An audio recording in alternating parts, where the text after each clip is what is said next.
আসসালামু আলাইকুম গাইস। অবশ্য আমি এখন গুঁড়া মাছ রান্না করব। এখানে আমি নিয়ে নিচ্ছি অনেকগুলো গুঁড়া মাছ। এই যে দেখেন, এগুলো হলো গুঁড়া মাছ। গুঁড়া মাছ খাওয়া কিন্তু খুবই ভালো, কিন্তু কাটা এত কষ্ট, অনেক কষ্ট লাগে কিন্তু কাটা। আমি অনেক দিন পর আমার হাজব্যান্ড কিছু গুঁড়া মাছ আনছে। গুঁড়া মাছগুলো আমি কাটতে কাটতে বুড়ো হয়ে গেলাম। অবশ্য সত্যি আমি বুড়ো হয়ে গেছি। এখন মাছগুলো আমি মাখিয়ে টমেটো দিচ্ছি, কাঁচামরিচ আবার পেঁয়াজ দিয়ে এখন মাখিয়ে থাকিয়ে বসিয়ে দিব। এখন আমি মাছগুলোকে, কারণ গুঁড়া মাছ কিন্তু মাথায় ফাটায় বসাইলে কিন্তু খুব ভালো লাগে। আপনারা সবসময় গুঁড়া মাছগুলোকে ভেজে কিন্তু সেটার টেস্ট আলাদা, আর আপনি কাঁচা মাছ এভাবে মাথায় ফাটায় বসাবেন সেটাই কিন্তু অনেক খেতে ভালো। অবশ্যই আমি কাঁচামরিচ দিচ্ছি, তার জন্য পাতি মরিচটা একটু কম দিলাম। এমনকি আমরা একটু ঝালটা বেশি খাই, খাওয়ার কারণে আমি গুঁড়া মাছ তরকারি তো একটু ঝাল ঝাল না হলে ভালো লাগবে না। ধনিয়া দিলাম, হলুদ দিলাম, মরিচের গুঁড়ো দিলাম। এখন আমি মাছগুলোকে একটু লবণ দিয়ে দেব, পরিমাণ মতো একটু লবণ দিয়ে দিবেন। এখানে আমি চালটাও কিন্তু দিয়ে দিলাম। অবশ্য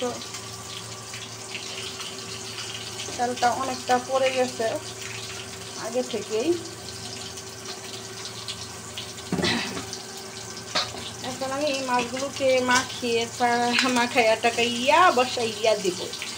আপনারা যদি আমার ভিডিওটা ভালো লেগে থাকে অবশ্যই একটা সাবস্ক্রাইব করে দিবেন।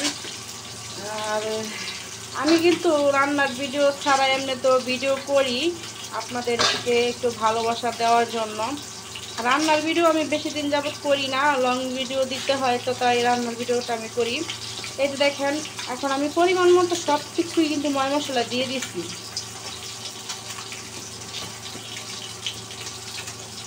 হলুদ, মরিচ, কাঁচামরিচটা গুঁড়া মাছের তরকারিতে একটু বেশি দিলে অবশ্য তরকারিটা ভালো লাগে। আর আমরা তো বেশি ঝাল খাই। এখন আমি একটু পানি দিয়ে দিব, হালকা করে একটু পানি দিয়ে দিবেন। দিয়া পরে এই যে মাখামাখি শেষ, দেখছেন মাখামাখি কিন্তু শেষ। এখন এর তরকারিটা আমি চুলায় বসিয়ে দিব। অবশ্য আমার মাছগুলো ভাজা হয়ে গেলে পরে আমি তরকারিটা চুলায় বসিয়ে দিব রান্নার জন্য। আজকের রান্না হলো মাছ ভাজা আর গুঁড়া মাছের তরকারি।